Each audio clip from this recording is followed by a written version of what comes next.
হুম, কালকে রেজাল্ট দিছিল মাধ্যমিকের। কিছু কিছু স্কুলে তো রেজাল্ট দেওয়ার লোক নাই, খালি হয়ে গেছে, চাকরি যায় সব। হ্যাঁ, একটা স্যারের উপরে সবার ভার পড়তেছে, 200-300 ছাত্রের রেজাল্ট দিচ্ছে, ক্যাচা লেগে যাচ্ছে। এরপরেও রেজাল্টের বানান ভুল, নামের বানান ভুল, নাম্বার টাম্বার যেটা দিছে রিভিউ করবে সে তো আলাদা ব্যাপার। অঙ্কে পাইছে 23, বলতেছে না আমি অনেক কিছু পাবো, রিভিউ করতে দিচ্ছে। দেখা যাক কী হয়। এবার টপারগুলো যেগুলো আছে সেগুলোকে দেখতেছি এই চাকরি বাকরি যে চলে গেলো, এই সমস্ত সোশ্যাল ইস্যুস নিয়ে কথা বলতেছে। তো ভালো লাগলো দেখে, কারণ নর্মালি ওরা তো ছোটোই, তো ছোটো, এই 15-16 হয়নি কারো কারো।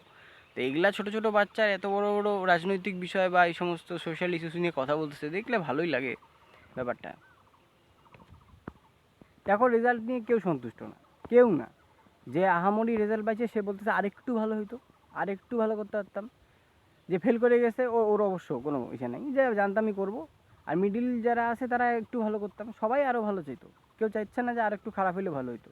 তো ভালো কথা সেটা, কিন্তু এই যে ভালো করব বলার একটা যে ব্যাপার, সেটা কন্টিনিউ থাকবে না। আর কি নিব সেটা নিয়ে একটা কনফিউশন, কি স্ট্রিম, কারণ যেই স্ট্রিমই নাও সবই তো ঝুলতেছে, কি লাভ। সকাল সকাল উঠে সব পড়তে বসে যাচ্ছে, সেই পড়বো এর পরের বার ফাটা দেবো। এনার্জিটা তো বেশি দিন থাকবে না, ভালো করেই জানি। আমরাও ওগুলো গেছি, সেম চলে গেছে আমাদের উপর দিয়ে।